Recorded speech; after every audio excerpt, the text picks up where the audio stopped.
Bismillahirrahmanirrahim. Assalamu alaikum. My name is Jamshed Ali. So today we are going to implement circuits of D flip flop, JK flip flops, SR flip flops, and master slave flip flops. So first of all, we are going to discuss what is flip flop. So flip flop is similar matches to latches. So in latches, such as we are giving input 1, and after giving input we turn off the system, but this input is stored in latches. So these latches used to store the input, and then when our output is required, it gives us output. So flip flop is similar in that way. So first of all, we are going to discuss D-type flip-flop. So D-type flip-flop is a modified set reset flip-flop with the addition of an inverter to prevent the S and R inputs from being at the same logic level. One of the main disadvantage of the basic SR NAND gate B stable circuit is that intermediate input condition set is equal to 0 and reset is equal to 0 is forbidden. So we can see in D-type flip-flop, here we use only one input, and here we use inverter in case of SR NAND gate, because in D-type flip-flop our both inputs cannot be same, but in SR flip-flops our inputs can be same.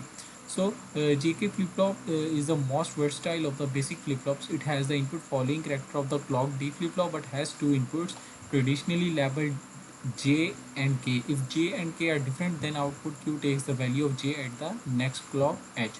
So it serves as a work of to toggle, means if we are having J and K different inputs, then our the output will take the value of J at the next clock edge.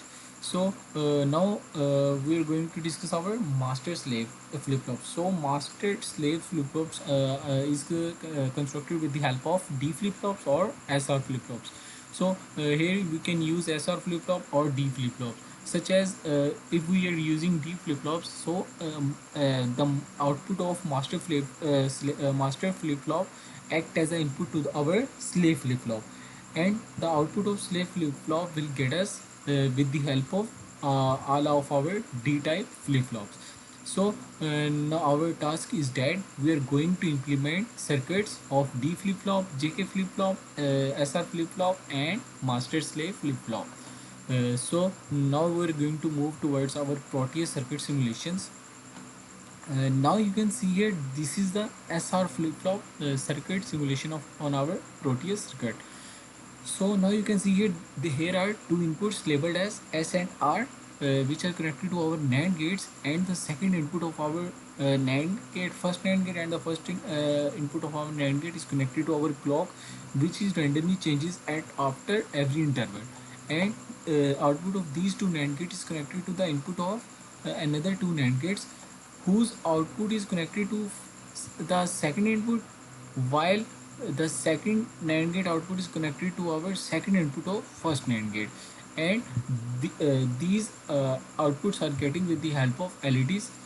So now you can see here, here S and R flip-flops inputs can be same and output can be different. So this is our SR flip-flop circuit simulation on Proteus. If we are going to move towards our D flip-flop, it is just similar to SR flip-flop, but the difference is that here we use inverter. With the help of this inverter, we can see our two inputs cannot be same, such as in SR flip-flop, here we use another input. So if we are getting here 1, then we will can apply here 1, but in D flip-flop we cannot apply same input on both here.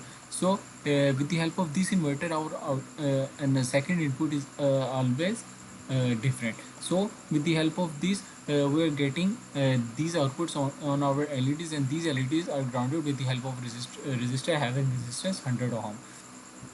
So this is our flip-flop having output of first NAND gate is connected to the input of second NAND gate, and output of second NAND gate is connected to the input of first NAND gate. So this behaves as a D flip-flop having inverter.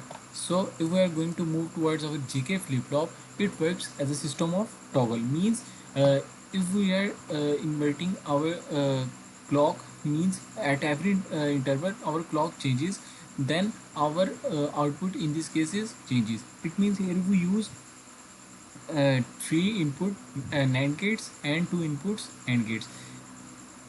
The third input and the first input of our NAND gates is connected to the clock, which is changes after every interval, and the second inputs are connected to our logic props, and the first input is connected to our output of our fourth NAND gate, and the second NAND gate in third input is connected to our third AND gate output, and these outputs are getting with the help of our logic props. So it will be here as a flip flop, because our output of this NAND gate is connected to the input of this NAND gate, and output of this NAND gate is connected to the input of our third NAND gate, and this is the enabler used here to getting our output. So it works as a flip flop, JK flip flop, and toggle the value.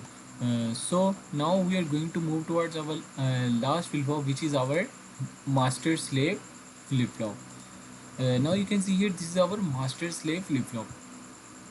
Here we use D type flip flops, and the output of our first D flip flop is connected as an input to our this flip flop.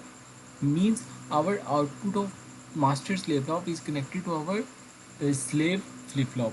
Means if master is getting output, and this output is then connected to slave, here master orders to work slave. Without the permission of master, the slave cannot be do any work. So here the input output of our master flip flop is connected to our input as an input to our slave, and this output is getting with the help of these LEDs, which are grounded with the help of resistors having 100 ohm resistance.